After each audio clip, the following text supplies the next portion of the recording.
मित्रों नमस्कार, स्वागत है आप सभी का हिंदी की प्यारी सी क्लास में। कैसे हैं साथियों? उम्मीद करते हैं आप लोग अच्छे होंगे और पढ़ाई अच्छे से कर रहे होंगे। साथियों हम आप सभी लोगों को प्रीवियस ईयर का पेपर जो सॉल्व करवा रहे हैं उसके आज सीरीज में हम आपके लिए जेल वार्डर और फायरमैन का पेपर लेकर आए हैं जो 2020 में हुआ था परीक्षा। उसमें पूछे गए हिंदी के महत्वपूर्ण प्रश्न जो हैं वो हैं आपके सामने। प्रश्न नंबर 1 है साथियों, दिए गए पर्यायवाची शब्दों में से वाक्य में आए रिक्त स्थान के लिए सही शब्द चुनिए। तो इसमें सही शब्द क्या चुना जाएगा? मृग डैश खा रहा है, तो मृग डैश क्या खा रहा है, मतलब इसमें खाली स्थान में क्या भरा जाएगा? ऑप्शन ए है बछड़ा, ऑप्शन बी है शिशु, ऑप्शन सी है बच्चा और ऑप्शन डी है शावक। तो मृग के बच्चे को क्या बोला जाता है साथियों? शावक बोला जाता है। तो मृग का शावक जो है घास खा रहा है, शावक घास खा रहा है, इसमें यही सही हो जाएगा। अगला प्रश्न है मित्रों, कनफटा किस समास का भेद है? कनफटा किस समास का भेद है? तो कनफटा का समास विग्रह जब आप करेंगे तो इसका समास विग्रह होगा कान जिसके फटे हुए हैं। तो ये कनफटा एक विशेष एक संप्रदाय है, नाथ संप्रदाय, उन्हीं लोगों को कहा जाता है कनफटा। कौन सा संप्रदाय है साथियों? नाथ संप्रदाय है। अपने प्रदेश के मुख्यमंत्री वर्तमान जो है इस टाइम पे योगी आदित्यनाथ जी, ये इसी संप्रदाय से संबंधित हैं। तो इसमें समास कौन सा होगा साथियों? इसमें होगा बहुब्रीहि समास होगा। कनफटा में बहुब्रीहि समास होगा। और द्वंद्व समास की पहचान है साथियों, इसमें योजक चिन्ह आता है और अव्ययी भाव समास की पहचान होती है। इसमें अव्यय आता है, पहले क्या आता है? भर, हर, तथा, अथवा, ये सब जैसे पहले लग जाते हैं तो ये अव्ययी भाव समास होता है। ठीक।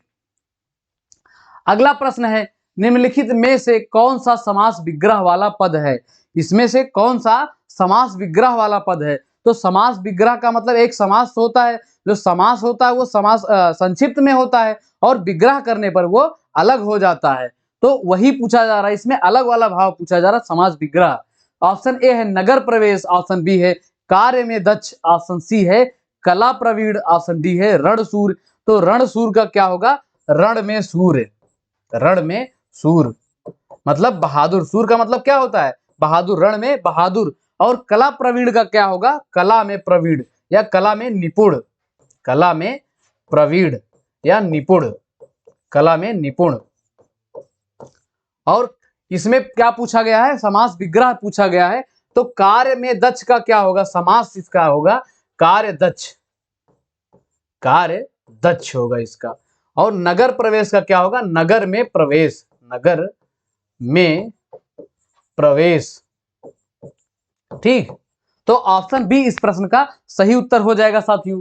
अगला प्रश्न है, रमेश चंद्र शाह को विनायक रचना के लिए 2014 में साहित्य अकादमी पुरस्कार से सम्मानित किया गया, यह किस विधा की रचना है? रमेश चंद्र शाह की जो ये विनायक रचना है जिसके लिए इन्होंने साहित्य अकादमी पुरस्कार प्राप्त किया है, ये किस विधा की रचना है साथियों? ऑप्शन ए है कविता, ऑप्शन बी है उपन्यास, ऑप्शन सी है कहानी, ऑप्शन डी है जीवनी। तो विनायक जो है साथियों ये रमेश चंद्र शाह का उपन्यास है। क्या है? उपन्यास है। अगला प्रश्न है मित्रों, हमेशा एक जैसा रहना, हमेशा एक जैसा रहना अर्थ के लिए सही लोकोक्ति होगी। इसमें सही लोकोक्ति क्या होगा? हमेशा एक जैसा रहना। तो लोकोक्ति क्या होता है? लोगों द्वारा कही गई बातें, लोगों द्वारा कही गई उक्ति, और इसका स्वतंत्र प्रयोग होता है। मुहावरों का स्वतंत्र प्रयोग नहीं होता है, मुहावरों को हम वाक्यों में प्रयोग करते हैं। तो हमेशा एक जैसा होने का क्या होगा साथियों? सावन हरे ना भादो सूखे, सावन हरे ना भादो सूखे का मतलब क्या होगा? हमेशा एक जैसा रहना। ठीक। और मुंह में राम बगल में छुरी का मतलब सामने कुछ और पीठ पीछे कुछ और, इसका मतलब ये होगा। और होनहार वीरवान के होत चीकने पात, इसका मतलब जो यशस्वी होते हैं, जो वीरवान होते हैं, जो सूरवीर होते हैं, इनके लक्षण पहले से ही दिखाई पड़ते हैं कि ये होनहार होगा, आगे चलकर ये बहुत बहादुर होगा। ठीक। अगला प्रश्न है, दो चट्टाने पर साहित्य अकादमी पुरस्कार पाने वाले कवि हैं। दो चट्टाने किनकी रचना है जिसके लिए इन्होंने साहित्य अकादमी पुरस्कार प्राप्त किया है साथियों? ऑप्शन ए है मुक्तिबोध, ऑप्शन बी है नागार्जुन, ऑप्शन सी है हरिवंश राय बच्चन, ऑप्शन डी है केदारनाथ अग्रवाल। तो दो चट्टानें जो है ये किसकी रचना है साथियों? ये हरिवंश राय बच्चन जी की रचना है। किसकी है? हरिवंश राय बच्चन जी की रचना है। अगला प्रश्न है साथियों, परिवर्तन और परिवार में उपसर्ग है। परिवर्तन और परिवार में कौन सा उपसर्ग होगा? तो उपसर्ग मूल शब्द के पहले लगता है। तो परिवर्तन को जब हम अलग करेंगे तो ये हो जाएगा परि और प्लस वर्तन। परि प्लस वर्तन। और परिवार को जब आप अलग करेंगे तो ये हो जाएगा परि प्लस वार। परि प्लस वार। तो इसमें उपसर्ग क्या होगा साथियों?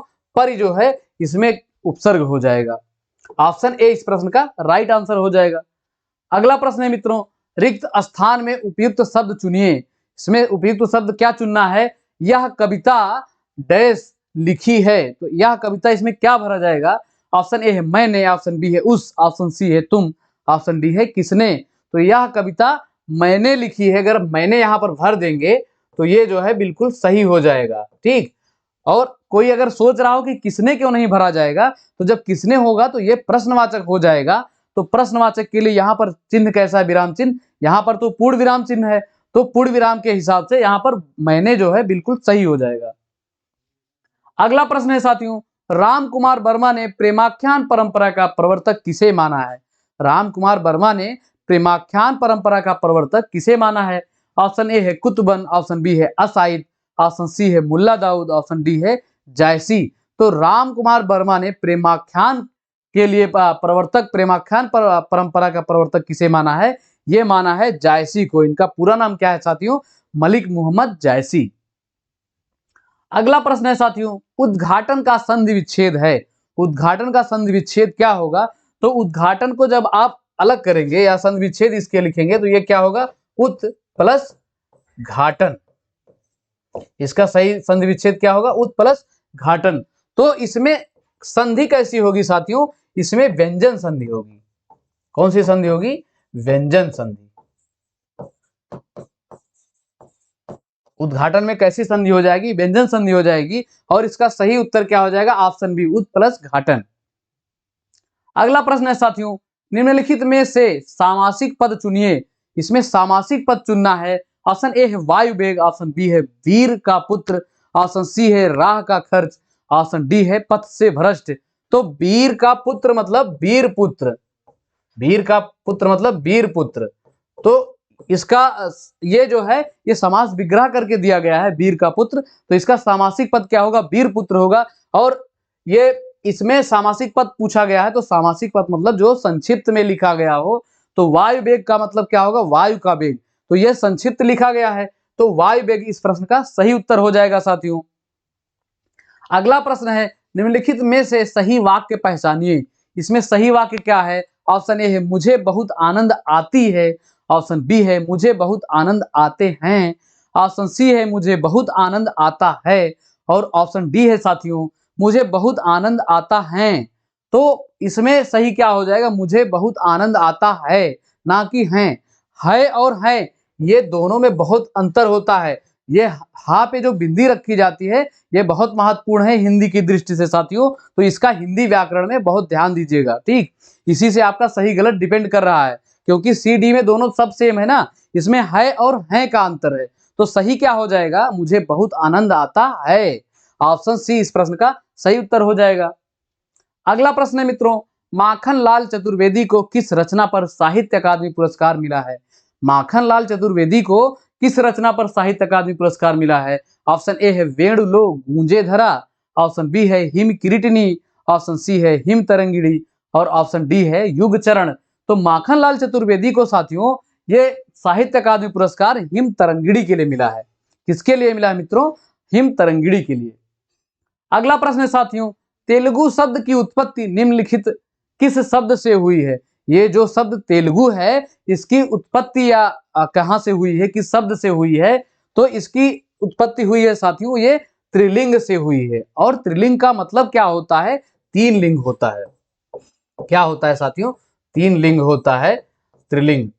ठीक, ये जो है तेलुगु का उत्पत्ति त्रिलिंग से हुआ है, तो ये पहले त्रिलिंग ही बोला जाता था, लेकिन इसका अभ्रंशन हुआ। अभ्रंशन मतलब टूटना फूटना, इसका जैसे परिवर्तित हो जाना, तो ये त्रिलिंग से बोलते बोलते परिवर्तित होते होते ये तेलुगु बोला जाने लगा। ठीक, अगला प्रश्न है साथियों, हिंदी राम काव्य परंपरा के अंतर्गत एक विशिष्ट कृति है।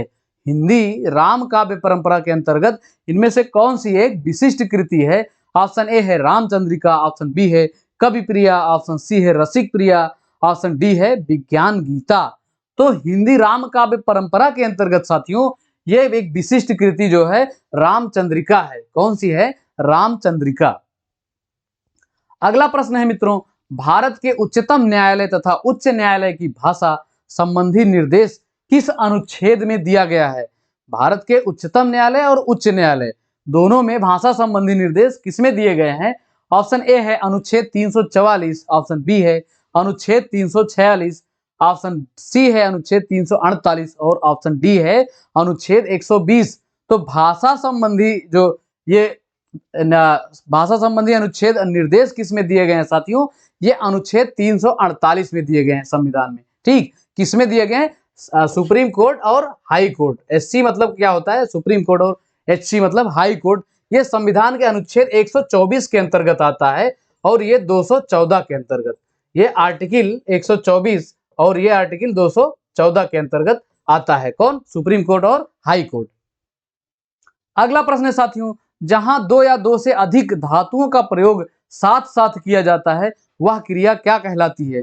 जहां पर दो या दो से अधिक धातुओं का प्रयोग एक साथ किया जाता है वहां पर क्रिया क्या कहलाती है? ऑप्शन ए है सकर्मक, ऑप्शन बी है अकर्मक, ऑप्शन सी है संयुक्त, ऑप्शन डी है नाम धातु। तो नाम धातु क्रिया क्या होता है साथियों? जैसे हाथ से हथियाना, क्या होता है? हाथ से हथियाना, हथियाना, और बात से बतियाना, लात से लतियाना।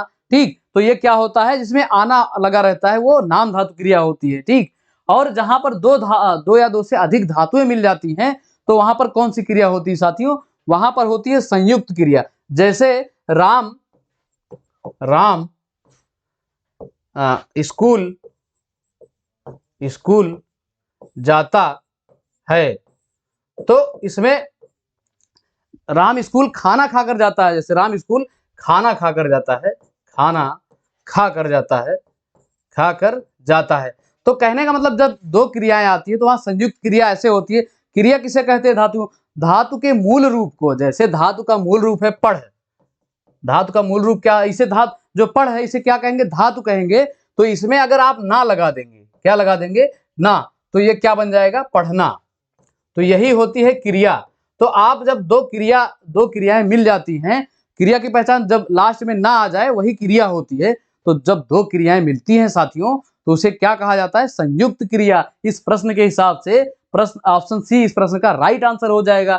और अकर्मक क्रियाएं साथियों क्या होती हैं? जैसे रोना, सोना, पीना, खाना, ये सब क्या होती हैं? अकर्मक क्रियाएं होती हैं। अकर्मक क्रियाओं को यूं मान लीजिए कि जैसे जो अनैच्छिक क्रियाएं होती हैं, जैसे प्यास लगना, तो ये अनैच्छिक क्रिया, प्यास लगेगी तो आप पानी पियोगे, इसको रोक नहीं सकते हैं। तो अनैच्छिक क्रियाएं जो होती हैं, सोना, जगना, पढ़ना, उठना, तो ये क्या होती है? ये अकर्मक क्रियाएं होती हैं साथियों। अगला प्रश्न है मित्रों, निम्नलिखित वाक्य के खाली स्थान मुहावरा चुनिए। इसे खाली स्थान में मुहावरा चुनना है। तो इसमें बूढ़ी औरत ने कपड़े मांगे और मालिक ने मना कर दिया, तभी किसी ने कहा। तो जब बूढ़ी औरत ने कपड़े मांगे, मालिक ने मना कर दिए, तो किसी ने क्या कहेगा? कोई क्या कहेगा? कहेगा इन तिलों में तेल नहीं। मतलब इनके ये धनाढ़ तो हैं लेकिन इनके पास देने को कुछ नहीं है। जैसे तिल होता है ना, तिल में तेल तो होता है ना। तो जैसे मालिक जो है जब कोई काम करने वाला रखता है तो उसके पास पैसे होंगे तभी तो रखेगा काम करने वाला। तो उससे अब जब मालिक से अपने कपड़े मांगेगा नौकर, तो मालिक अगर कह देंगे कि मना कर देंगे, नहीं दे पाएंगे, तो उसके लिए क्या मुहावरा बनेगा? इन तिलों में तेल नहीं। ठीक, और कंगाली में आटा गीला होने का क्या मतलब होता है? मुसीबत में और मुसीबत आ पड़ना। अगला प्रश्न है साथियों, वाक्य में आए रिक्त स्थान के लिए विकल्पों में सही शब्द चुनिए। इसमें भी एक रिक्त स्थान में चुनना है सही। तो क्या चुना जाएगा? गांव के लोगों को कहते हैं। गांव के लोगों को क्या कहते हैं मित्रों? ऑप्शन ए है गंवार व्यक्ति, ऑप्शन बी है ग्रामीण व्यक्ति, ऑप्शन सी है गांवरा व्यक्ति, ऑप्शन डी है दुहाती या देहाती व्यक्ति। तो गांव के लोगों को क्या कहते हैं साथियों? गंवार नहीं कहते हैं, बिल्कुल कभी नहीं कहिएगा किसी को। अगर आप शहर में पैदा हुए हैं तो आप गांव को कुछ नहीं जानते हैं। गांव बहुत अच्छा होता है। तो गांव के लोगों को क्या कहा जाता है मित्रों? इन्हें कहा जाता है ग्रामीण व्यक्ति। क्या कहा जाएगा? ग्रामीण व्यक्ति। अगला प्रश्न है साथियों, निम्नलिखित में किस शब्द का वचन एक सा नहीं रहता है? इसमें पूछा है किस शब्द का इनमें से वचन एक सा नहीं रहता है। तो इसके कहने का मतलब क्या होगा कि इसमें से कौन सा बदलता नहीं है, बहुवचन में नहीं जाता है। तो इसमें किसका बहुवचन नहीं बना सकते हैं? ऑप्शन ए है बेटा, ऑप्शन बी है काका, ऑप्शन सी है चाचा, ऑप्शन डी है फूफा।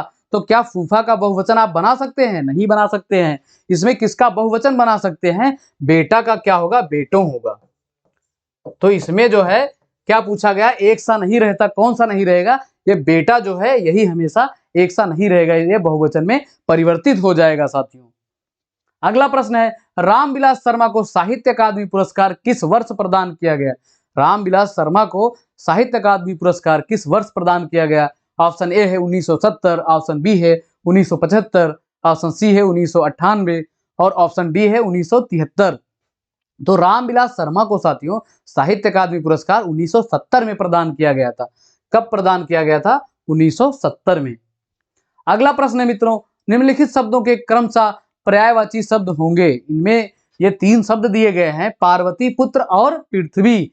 तो इसमें से कौन सा सही होगा देखना है इसमें। ऑप्शन ए शिवा, अवनी और आत्मजा। तो शिवा किसे कहा जाता है मित्रों? ये पार्वती को कहा जाता है, ठीक।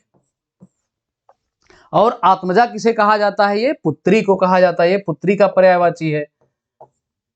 और अवनी जो है ये पृथ्वी का पर्यायवाची है।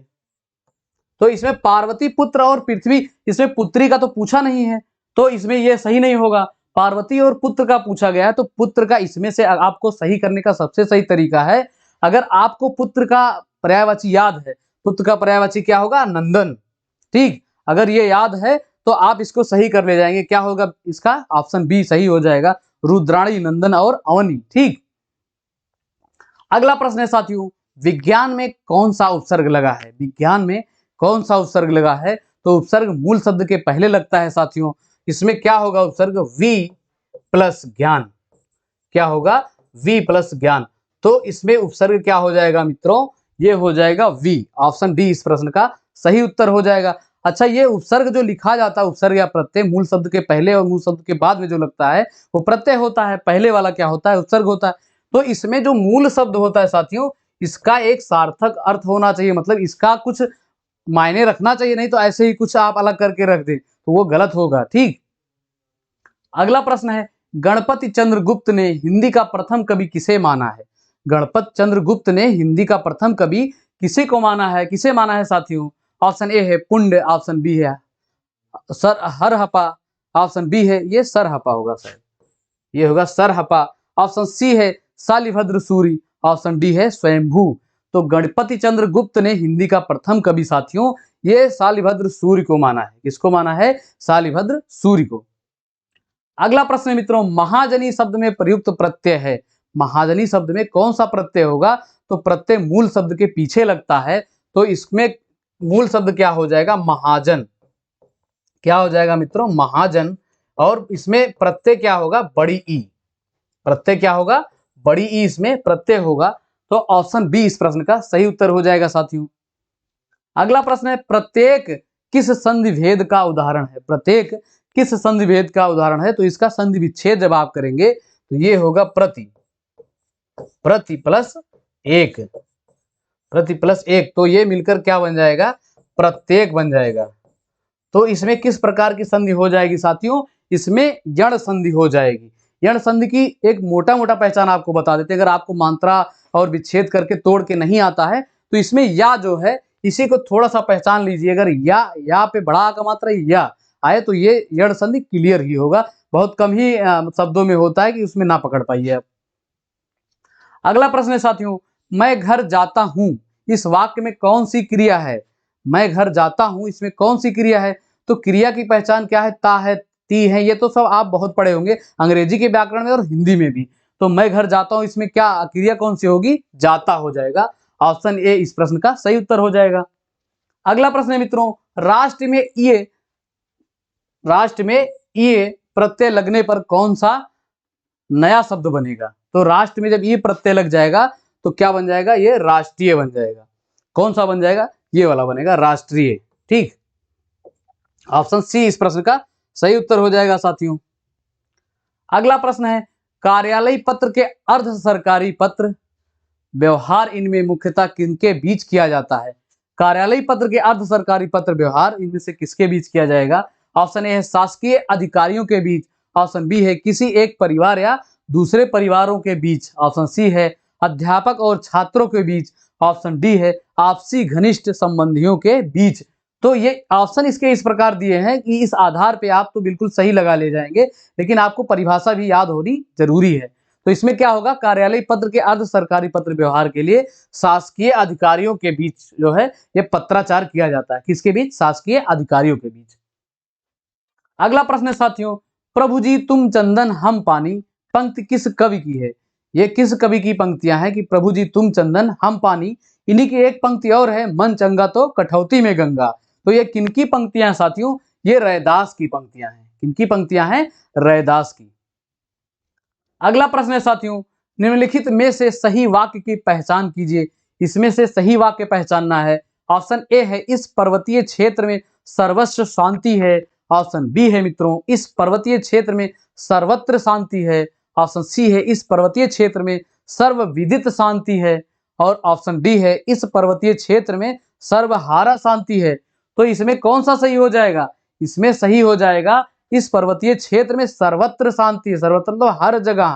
ठीक, ऑप्शन बी इस प्रश्न का सही उत्तर हो जाएगा मित्रों। अगला प्रश्न है, निम्नलिखित शब्दों में से यौगिक शब्द की पहचान कीजिए। तो व्युत्पत्ति के आधार पर संज्ञा जो है तीन प्रकार की होती है। ये होती है रूढ़, रूढ़, और क्या होती है? यौगिक, यौगिक, और एक होती है योग रूढ़। व्युत्पत्ति के आधार पर संज्ञा ये कितने प्रकार की होती है साथियों? ये तीन प्रकार की होती हैं, रूढ़, यौगिक और योग रूढ़। तो इसमें यौगिक पूछा गया है, तो रूढ़ की पहचान क्या है? रूढ़ की पहचान जैसे आप लिख देंगे कमल। क्या लिख देंगे? कमल। तो इसमें अगर का, मा और ला को अलग अलग करेंगे तो कोई अर्थ नहीं रहेगा। मतलब रूढ़ का मतलब होता है कोई भी शब्द जो लिखा रहेगा उसका कोई अर्थ नहीं, मतलब अपने आप में तो अर्थ होगा लेकिन इसका कोई ना दूसरा अर्थ होगा ना तीसरा अर्थ होगा। ठीक, और यौगिक का मतलब क्या होता है साथियों?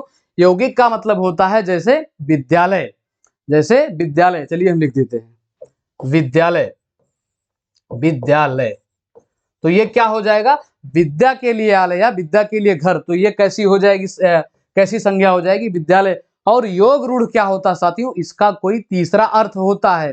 क्या होता है? योग रूढ़ का तीसरा कोई अर्थ होता है। जैसे आप लिखेंगे ये पंकज, क्या लिखेंगे? पंकज। तो पंकज का एक तीसरा अर्थ क्या होता है? कमल होता है। और इसका एक उदाहरण है योग रूढ़ का दशानन। दशानन का तीसरा अर्थ क्या होगा? रावण को बोला जाता है ना दशानन। तो इसमें यौगिक कौन सा हो जाएगा साथियों? ये हो जाएगा परम औषधि।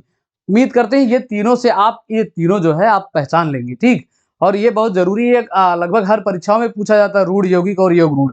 तो इसमें सही उत्तर क्या हो जाएगा साथियों? परम औषधि मतलब मुख्य औषधि। ठीक, ऑप्शन डी इस प्रश्न का राइट आंसर हो जाएगा। तो साथियों प्रश्न हमारे इतने ही थे इस परीक्षा से, इतने ही महत्वपूर्ण प्रश्न थे। बाकी जो गद्यांश था तो उसको गद्यांश तो लगभग सभी लोग कर लेते, तो इसको हम इंक्लूड नहीं किए थे। तो मित्रों चैनल को सब्सक्राइब करिएगा, वीडियो को लाइक करिएगा और साथियों के साथ शेयर करिएगा। तो आपका अपना साथ बनाए रखने के लिए साथियों बहुत बहुत धन्यवाद। जय हिंद, जय भारत, जय हिंद।